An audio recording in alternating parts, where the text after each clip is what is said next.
తిరుమల తిరుపతిని మాజీ మంత్రి ఆర్కే రోజా దర్శించుకున్నారు. ఏకాదశిని పురస్కరించుకుని ఉదయం స్వామివారి సేవలో పాల్గొని మొక్కులు చెల్లించుకున్నారు. దర్శన అనంతరం రోజా మాట్లాడుతూ ప్రజలకు మరింత సేవ చేసే శక్తిని ప్రసాదించాలని స్వామివారిని కోరుకున్నట్లుగా తెలిపారు. అలాగే వైజాగ్ స్టీల్ ప్లాంట్ ఘటనలో మృతి చెందిన వారి ఆత్మలకు శాంతి చేకూరాలని ఆకాంక్షించారు. వారి కుటుంబాలకు శ్రీవారు ఎల్లప్పుడూ అండగా ఉండాలని కోరుకున్నారు.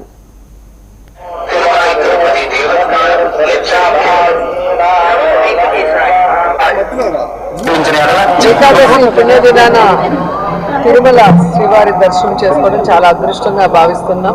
ఆయన ఆశీస్సులు ఎప్పుడు మా మీద ఉంటాయి అనేది అంతకన్నా నిదర్శనం లేదు. ఎందుకంటే ఆయన బిడ్డలుగా మమ్మల్ని ఆశీర్వదించి కొత్త ఎనర్జీతో మళ్ళీ మేము రాజకీయాల్లో ప్రజలకి అండగా నిలబడి వారి కోసం పనిచేసేందుకు మాకు శక్తిని ఎప్పుడు ఇస్తూనే ఉన్నారు.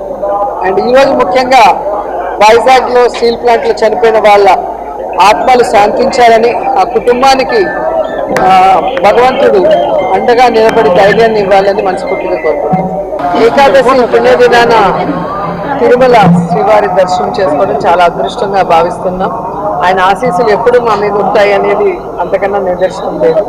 ఎందుకంటే ఆయన బిడ్డలుగా మమ్మల్ని ఆశీర్వదించి